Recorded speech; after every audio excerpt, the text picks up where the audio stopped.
So I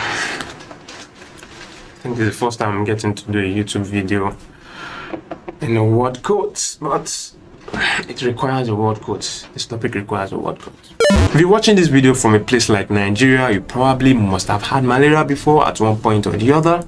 If you've not had malaria before and you're a Nigerian, I wonder how true that is. Or maybe you've not had it before, I don't know. I can't speak for everybody, you know. Or maybe you're watching from a malaria endemic region.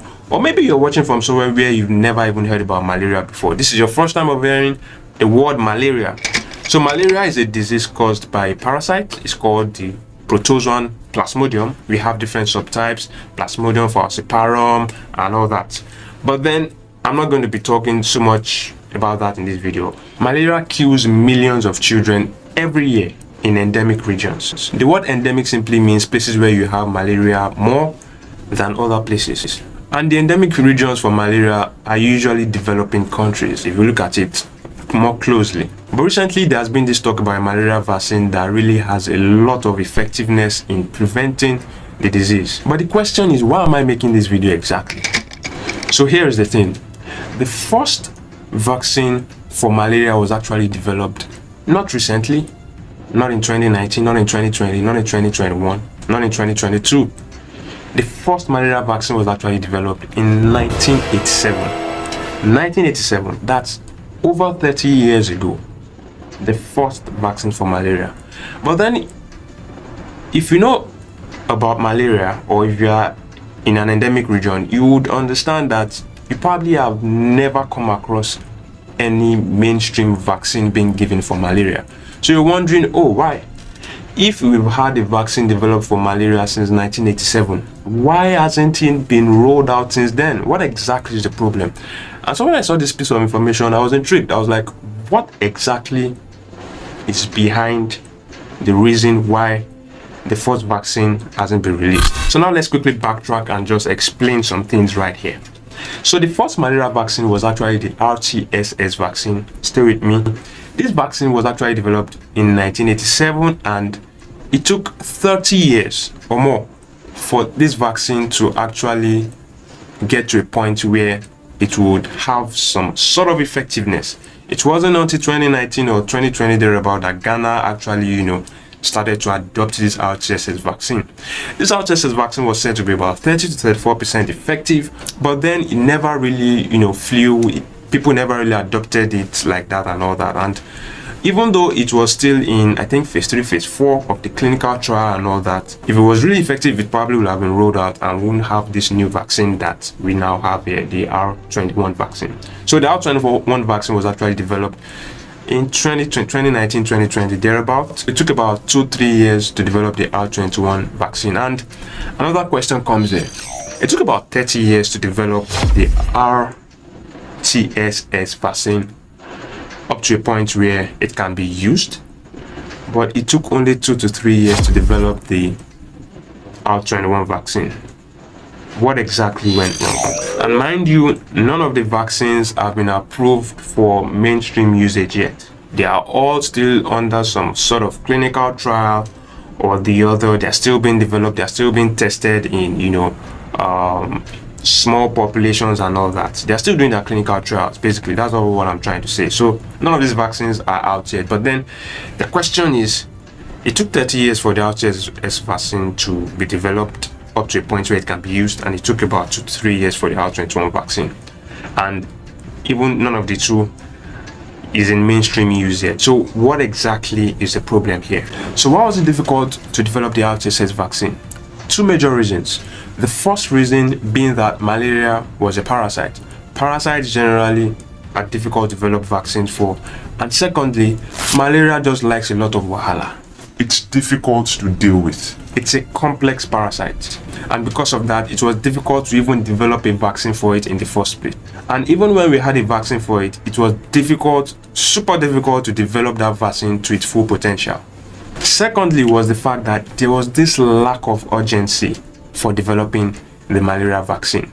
And you would ask, why? Why is there a lack of urgency? This thing is killing millions of children each year. People, die from these complications and all that. So why is there a lack of urgency?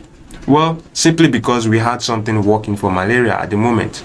We already had treatments for malaria. We had developed effective treatments for malaria. We have the ACT, artemisinin based combinations. We had preventive measures that worked. We had you've heard about all these initiatives for mosquito nets and all this preventive stuff and all that. And it's a common thing for us to have insecticides in our homes, especially if you're from Nigeria. We always have insecticides. And why do we have this insecticide? Predominantly for mosquitoes, to be able to kill mosquitoes. And by the way, if you're lost, if you don't know what mosquitoes are the animals that spread malaria. So we had something in the works for malaria which was kind of dealing with the issues we have with malaria. But then even with that, should that justify a reason why we did not develop the malaria vaccine so fast? I mean, look at COVID-19. COVID-19 came in late 2019 into 2020, and within a very short time, we were able to develop vaccines for COVID-19 so fast. And that's where the twist comes in. COVID-19 affected the whole world.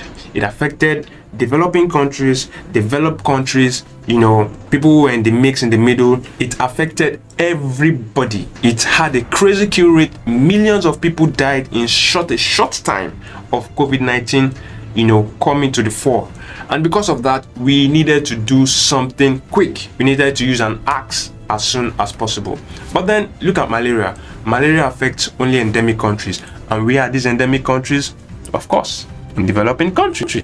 I hope you're getting the gist now. We in developing countries, because we have issues such as lack of political will, lack of funding and all that, we weren't able to develop a vaccine quick. So despite these problems that I've explained, the fact that it was difficult to develop a vaccine for such a complex virus, and then we had this lack of urgency, funding and all that, we still had some headway. So the preliminary part of developing this vaccine took about 10 years to reach.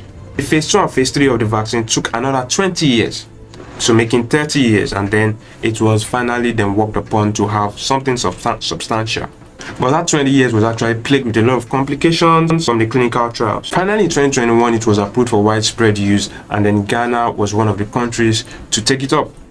There were significant effects, but they weren't too far-reaching. But then when COVID-19 came, 2019, 2020, 2021, and a vaccine was developed so fast, this just exposed the lack of urgency, the apathy that had been expressed towards malaria and other similar diseases of public health importance that had been sidelined. Perhaps that's why we had the R21 vaccine that was developed very fast. I mean, between 2021 and 2023, we had the R21 vaccine come to phase 4 clinical trials, something that took 30 years for the RTSS vaccine to reach. The R21 vaccine reached in such a short time.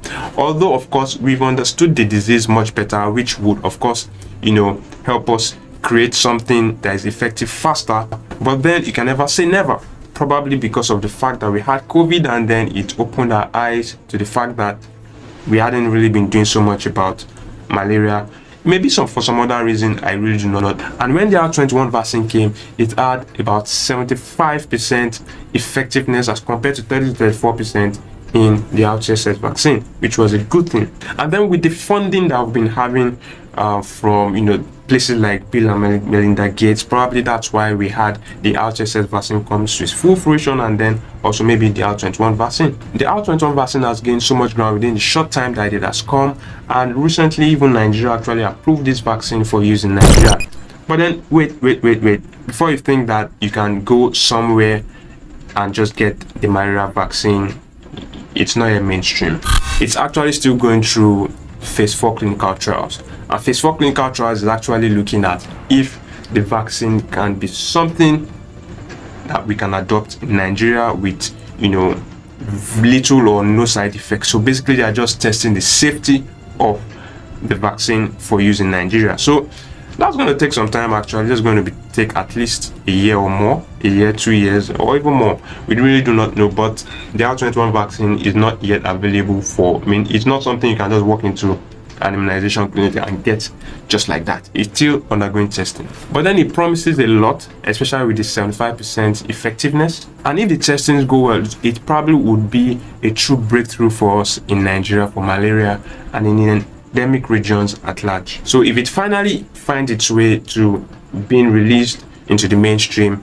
It's given usually in 3 to 4 doses, 3 regular doses, and then the 4th one being a booster. And it's been developed predominantly for children. So at the end of the day, it might not be for adults. We do not know yet, but then it's predominantly been developed for children.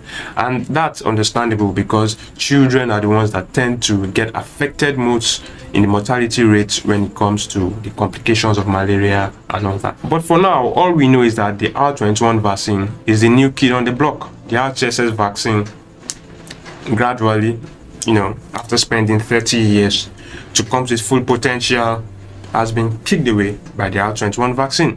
The R21 vaccine promises a lot and probably would be the start to the end of malaria. But really, we do not know how these things is going to go. So this R21 vaccine is actually being developed by public-private partnership pharmaceutical company, Gavi, which was actually at the forefront of developing this vaccine. But then, the issues with funding, especially when it comes to developing countries, was what plagued the RCSS vaccine and prevented it from coming to its full potential.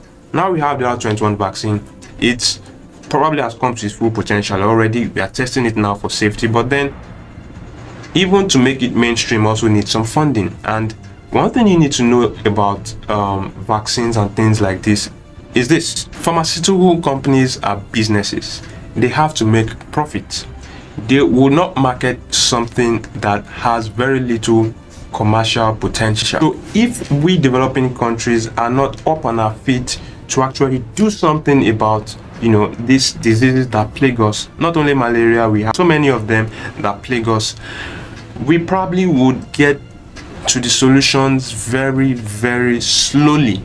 We probably need to sit down with these businesses and need to let them that these things are problems. Where there are problems, there are opportunities. We need all the political will, we need all the finances, we need all the energy to actually put an end to these diseases that can be solved. If COVID-19 could be solved within 2-3 years, I see no reason why malaria can't be solved in a shorter time. All we need is funding and a sense of urgency and funding. But till then, prevent malaria, drink water, and stay safe.